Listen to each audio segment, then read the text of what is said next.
ജീവിതത്തിൽ ആദ്യമായിട്ടാണ് ഇങ്ങനൊരു സംഭവം നേരിട്ട് കാണുന്നത്. നമ്മൾ നടന്നു പോകുന്ന വഴി ഒരു പ്രാവും കുഞ്ഞും മുകളിൽ നിന്ന് താഴത്തേക്ക് വന്ന് വീണു.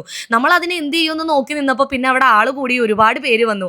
അതിനിടയ്ക്ക് ഒരു ചേട്ടൻ പോയി 2 കസേര ഒപ്പിച്ചുകൊണ്ട് വന്നിട്ട് അതിന്റെ മോളിൽ കയറി നിന്നിട്ട് പ്രാവും കുഞ്ഞിനെ തിരിച്ചു വെച്ച് കേട്ടോ. അങ്ങനെ പ്രാവും കുഞ്ഞിനെ രക്ഷിച്ച സന്തോഷത്തിൽ ഒരു ചായ കുടിക്കാൻ കയറി. കുഞ്ഞപ്പന് ഓറഞ്ച് ജ്യൂസ് മതി പോലും അവൻ മുതലാക്കി. അത് കഴിഞ്ഞ് ഫോട്ടോച്ചിയുടെ തെരുവോരങ്ങളിൽ കൂടി നടക്കുകയാണെ പാർക്ക് കണ്ടപ്പോൾ കുഞ്ഞപ്പൻ ഓടി അങ്ങോട്ട് പോയി. പിന്നെ പറയണ 2-3 മണിക്കൂർ അവിടെ കളിയായിരുന്നു. അവന്റെ വൈബിന് പറ്റിയ കുറെ കൂട്ടുകാരെ അവിടെ കിട്ടി. അങ്ങനെ കൈയും കാലും പിടിച്ച് പാടാ രാത്രിയാകുമ്പോഴാ വീട്ടിൽ പോകാടാന്നും പറഞ്ഞ് നിന്നപ്പോഴാണ് മലന്ന് കിടന്ന് സ്ലൈഡിൽ നോക്കിയപ്പോൾ അവൻ ആ തേനീച്ചക്കൂട് കണ്ടത്. പിന്നെ തേനീച്ചക്കൂടിന്റെ വീഡിയോ ഒക്കെ എടുത്ത് പുറത്തേക്ക് കൊണ്ടുവന്ന് ഐസ്ക്രീം വാങ്ങിച്ചു കൊടുത്തേ, എങ്ങനെയെങ്കിലും വീട്ടിലെത്തിക്കണമല്ലോ തിരിച്ച്. വീണ്ടും മുന്നിലോട്ട് നടന്നപ്പോൾ ടോയ്സ്, ഇവർക്ക് ഇത് മൂടിയിട്ടൂടെ, അത് വാങ്ങിച്ചു കൊടുത്തപ്പോഴാണ് ഒന്ന് കൂടെ വന്നത് കേട്ടോ. വരുന്ന വഴി ചേട്ടൻ പറഞ്ഞ എടി ഇവിടെ ഒരു മന്തിക്കടയുണ്ട്, അടിപൊളി ടേസ്റ്റ് ആണെന്ന്. മന്തി എന്ന് കേട്ടപ്പോൾ ഞാൻ ചാടി ഇറങ്ങി. അവിടെ അക്വേറിയൊക്കെ ഉണ്ടായിരുന്നു കേട്ടോ ആ കടയിൽ. കുഞ്ഞപ്പനാണെങ്കിൽ ആ മീൻ വറുത്ത് ചോറ് മതിയെന്ന്. എന്ത് പറയാൻ.